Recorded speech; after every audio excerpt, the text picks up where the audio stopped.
عورت کا گھر میں ٹائٹس یا پینٹ پہن کر رہنا۔ کیا گھر میں عورت پینٹ یا ٹائٹس پہن سکتی ہے؟ گھر میں ہم علیحدہ رہتے ہیں، بچوں کے علاوہ کسی غیر مرد کا آنا جانا نہیں ہے، تو میں یا میری بیٹی پینٹ یا ٹائٹس پہن کر رہ سکتے ہیں اور اس حالت میں نماز پڑھ سکتے ہیں، جبکہ میرے شوہر کو ایسے کپڑے پہننا پسند ہیں۔ البتہ باہر جاتے ہوئے نقاب کرتی ہوں۔ دیکھیے، مسلمان عورت کا ہمیشہ سے جو لباس رہا ہے نا، وہ ڈھیلے ڈھالے کپڑے رہا ہے۔ یہ جو ٹائٹس وغیرہ ہماری خواتین نے پہننا شروع کی ہیں، یہ ویسٹرن کلچر ہے، غیر مسلموں کا ڈریس ہے۔ ان کے ہاں مذہبی پابندیاں نہیں ہوتی، آزاد ہوتے ہیں، بلکہ خود ڈریس کے معاملے میں ہی وہ آزاد ہیں کہ پہنے یا ادھورے لباس پہنے، ان کی مرضی ہے۔ تو مسلمانوں کا جو کلچر ہمیشہ سے رہا ہے وہ ڈھیلے ڈھالے کپڑے، خاص طور پر عورت کے بارے میں تو بہت زیادہ حیا کی تعلیم ہے اسلام میں۔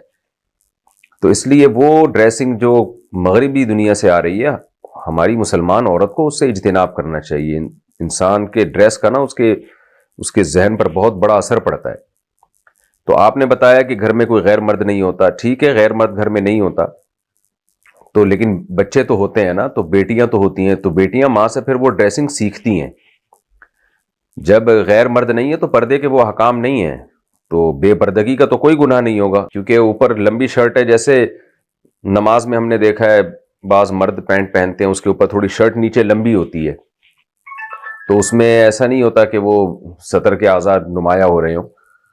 تو اس لیے اگر کوئی خاتون اوپر شرٹ پہن لیتی ہیں جو ذرا لمبی شرٹ ہو، یا قمیص پہن لیتی ہیں، تو وہ ٹھیک ہے، کیونکہ پردہ ہو جاتا ہے مکمل، بشرطے کہ شرٹ بھی ذرا ڈھیلی ڈھالی ہو۔ لیکن یہ کہ بہرحال حیا کے مطابق نہیں ہے، یعنی جیسے حیا کا جو تقاضا ہے وہ یہی ہے کہ عورت وہی ڈریسنگ پہنے جو مسلمانوں کی ڈریسنگ، مسلمان عورتوں کی ہمیشہ سے ایک ڈریسنگ چلی آ رہی ہے۔ قطع نظر اس سے کہ حلال و حرام کیا ہے، گنجائش تو دی جا سکتی ہے۔ اگر میں نے بتایا جیسے پینٹ کے اوپر ایک کرتا پہن لے خاتون، تھوڑا سا لمبا کرتا ہو، تو گنجائش تو ہے، لیکن ایسی ڈریسنگ کو فروغ نہیں دینا چاہیے، اور خاص طور پہ اپنے بچوں کو حیا سکھانی چاہیے، بیٹیوں کو۔ تو حیا ختم ہونے سے بڑے مسائل کھڑے ہو جاتے ہیں فیوچر میں۔ تو اس لیے میں آپ کو یہی دوں گا کہ شریعت کی روشنی میں ترغیب اسی کی ہے کہ آپ ایسا ڈریس نہ پہنیں۔ رہا مسئلہ یہ کہ شوہر کو ایسی ڈریسنگ پسند ہے، تو ٹھیک ہے، شوہر میاں بیوی کا جو پرسنل معاملات ہوتے ہیں تو وہ بند کمرے میں ہی ہونے چاہیے۔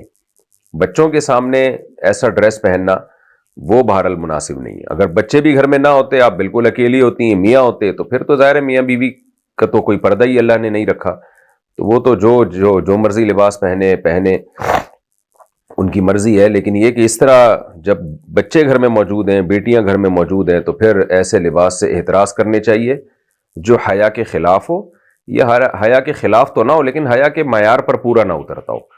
تو اس طرح کے لباس سے عورت کو، مسلمان عورت کو ایوائڈ کرنا چاہیے، پرہیز کرنا چاہیے۔ بھائی بہن کو زکوٰۃ دیتے وقت زکوٰۃ کا بتانا ضروری ہے؟ اپنے کسی سگے بھائی بہن کو جو زکوٰۃ دے سکتے ہوں، کیا ان کو بتا کر دینا ضروری ہوگا کہ یہ زکوٰۃ ہے؟ کسی کو بھی جب زکوٰۃ دی جائے نا تو بتانا ضروری نہیں ہے کہ یہ زکوٰۃ ہے، صرف دل میں نیت کر لینا کافی ہے۔ بعض دفعہ سامنے والا عزت دار ہوتا ہے، آپ جب اسے کہیں گے کہ میں یہ زکوٰۃ دے رہا ہوں، تو وہ اپنی بے عزتی محسوس کرتا ہے اس میں، تو آپ کے دل میں ضرور نیت ہونی چاہیے۔ دل میں بھی اگر نیت نہیں کی تو پھر زکوٰۃ ادا نہیں ہوگی۔ تو دل میں بس نیت ہو، اور دیتے ہوئے آپ اس کو ہدیہ یا گفٹ کا نام دے دیں تو بھی ٹھیک ہے۔ ایصال ثواب کی رقم بھائی بہن کو دینا۔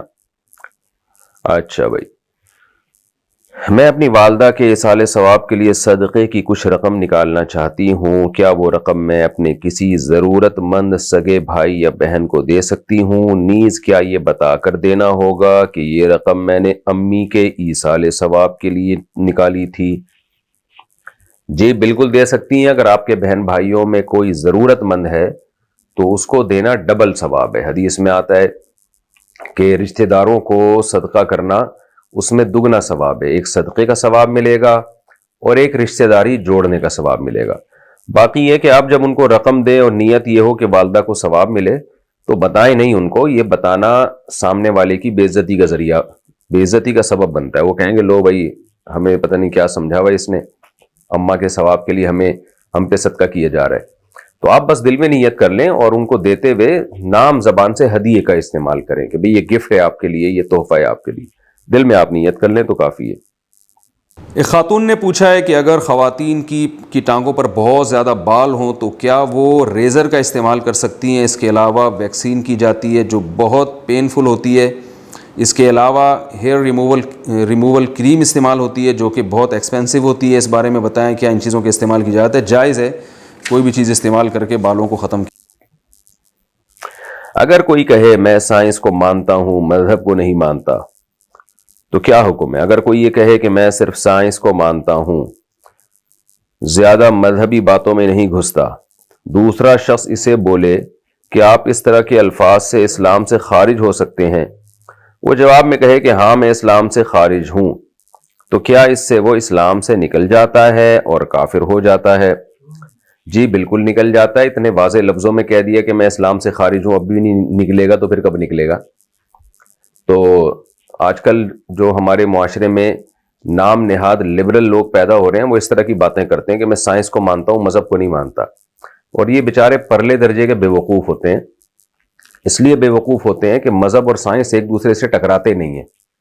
عام طور پر ایسے جملے سے لوگوں کا مقصد یہ ہوتا ہے کہ جو چیز سائنس نے ثابت کر دی میں اس کو تو مانتا ہوں, اور جو سائنس سے ثابت نہیں ہوئی صرف مذہب نے کہی ہے میں اس کو نہیں مانتا. تو ان لوگوں کا مقصد یہ ہوتا ہے. تو یہ ان بے وقوفوں کو یہ نہیں پتا ہوتا کہ آپ اور بھی بہت ساری ایسی چیزوں کو مان رہے ہوتے ہو جو سائنس سے ثابت نہیں ہے لیکن دوسرے دلائل سے, مشاہدات سے, یعنی خبر سے, مشاہدہ تو نہیں خبر سے ثابت ہوتی ہیں. مثال کے طور پر 20 آدمیوں نے آ کے آپ کو بتایا کہ فلاں جگہ یہ واقعہ ہوا ہے, آپ سائنسدانوں سے نہیں رجوع کرتے کہ یہ ہوا ہے کہ نہیں ہوا, آپ کہتے ہو یار یہ اتنے سارے لوگ جب ایک بات پہ جمع ہیں تو یہ بات غلط نہیں ہو سکتی, آپ مان لیتے ہو, یقین کر لیتے ہو, اس کے مطابق فیوچر کی پلاننگ بھی کرتے ہو.